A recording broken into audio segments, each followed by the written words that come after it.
take note of the yield involved here, it's only 1 kiloton.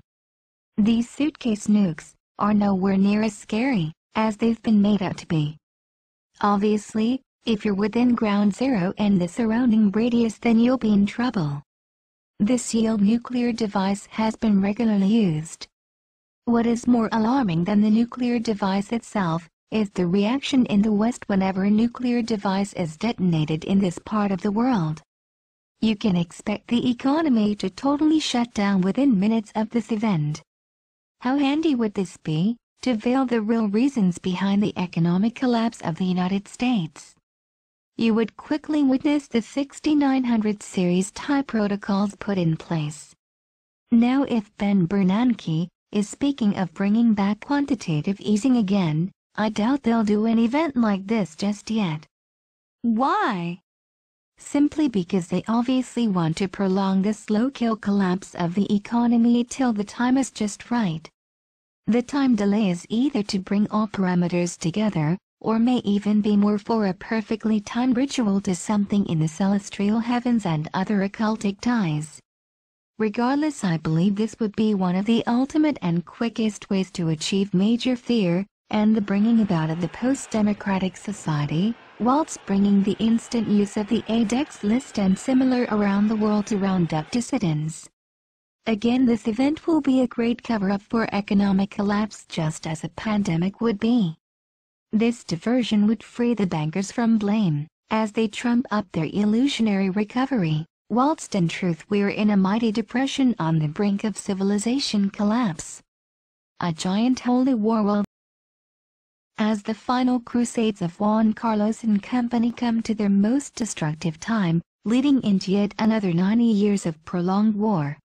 As to the exact time of this, I'd keep my eyes on the economic system and the big event in Vienna, Austria shortly.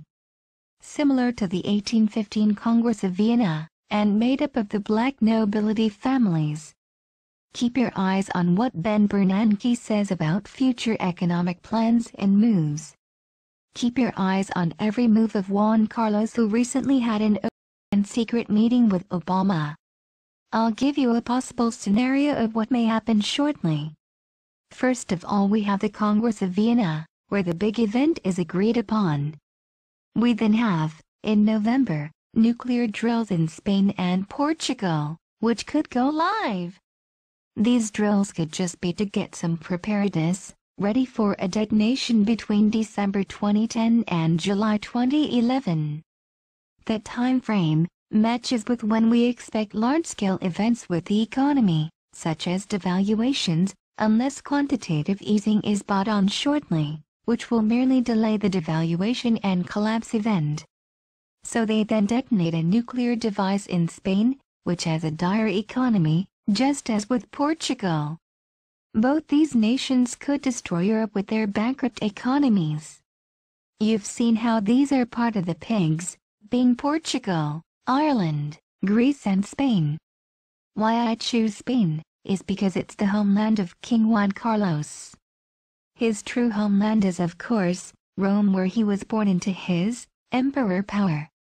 This will also give more reason for the custodian of the two holy mosques to come forth more publicly on television screens around the world. If so, he'll come out in favor of a new holy crusade against the Middle East.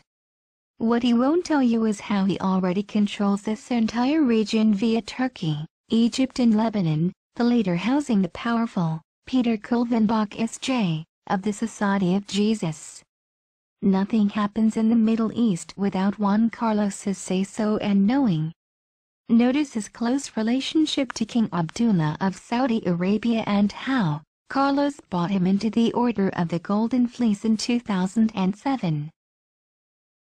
Is controlled via Carlos's Union for the Mediterranean, based in Barcelona and Malta, whilst Roman controlling meetings are hidden as interreligious friendly meetings. The Union for the Mediterranean fully controls the Arab League. You may like to note the connection of the Pallavicini family to the Jesuits, and how the Pallavicini play a very large role with this interreligious control of the Muslim world, along with Fethullah Gulen of Turkey. You may not be aware already that the Pallavicini family are Geiger beggars, which make the Rothschilds look like Eastern Europe beggar gangs in comparison. Some might say, well, how can they get away with continuing the crusades whilst the economy is collapsed? Trust me, they'll always continue this, whilst you live in a mud hut eating turnips. This is occurring at this minute, as people of the U.S. are forced to live in the woods and tent cities. Millions of dollars are blown up in minutes whilst people lose their homes, jobs and dignity, as the Reformation United States of America gets destroyed by the sovereign Roman Washington, D.C., as it eats it alive, before its coming soon destruction, most likely by nuclear detonation. The power of D.C. is gradually being shipped to Denver, Colorado, as highlighted by Avedis Darwinian in his book, Undercover. I believe that eventually the sovereign Roman nations of Washington, D.C., Vatican City and the City of London will be destroyed. Why? Simply because they'll have moved to the conquered Middle East, to the revived Babylon comprised of Iraq, Dubai and the Latin Kingdom of Jerusalem, controlled currently by the Equestrian Order of the Holy Sepulchre of Jerusalem, and their Council on Foreign Relations in New York, along with the Institute for Jewish Policy Research in London. Jerusalem will be the spiritual head of the serpent, replacing Vatican City, whilst Dubai will be its financial power, replacing the City of London, leaving finally Iraq to be the political power, replacing Washington, D.C. One last thing. I'll leave you with the idea of a possible nuclear detonation on Spain occurring at the Mass of Christ. This will wind up false Christians, lured to worship this festival of Saturn by the pagan Church of Rome, veiled as Christianity.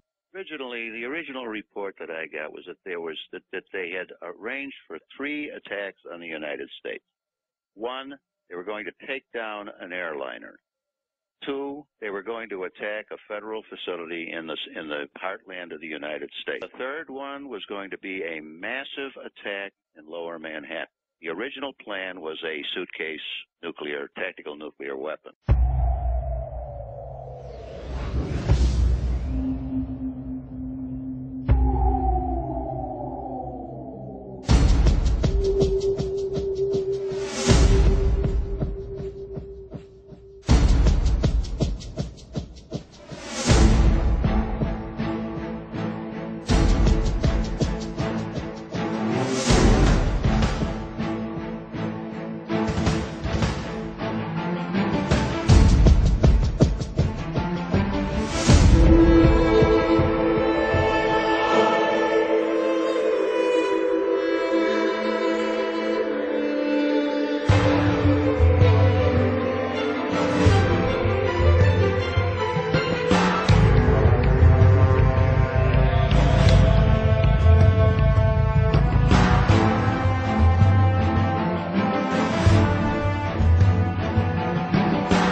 Does it still exist?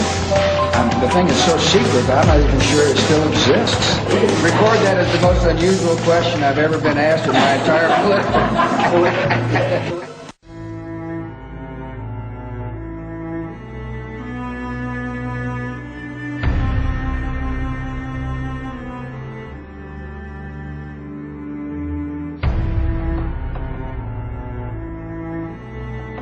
There is a chance for the President of the United States to use this disaster to carry out what his father, a phrase his father used, I think, only once, and hasn't been used since, and that is a new world order.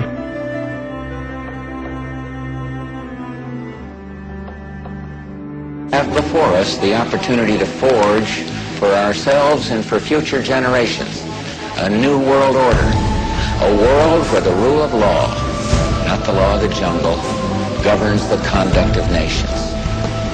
when we are successful, and we will be, we have a real chance at this new world order, an order in which a credible United Nations can use its peacekeeping role to fulfill the promise and vision of the UN's founders.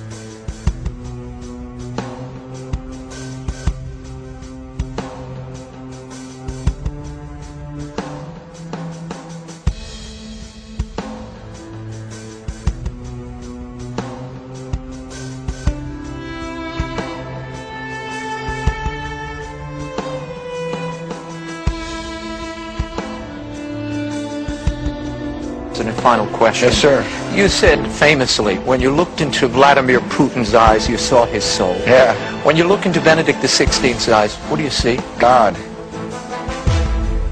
Good way to end the interview. Thank you, sir. Thank you, sir.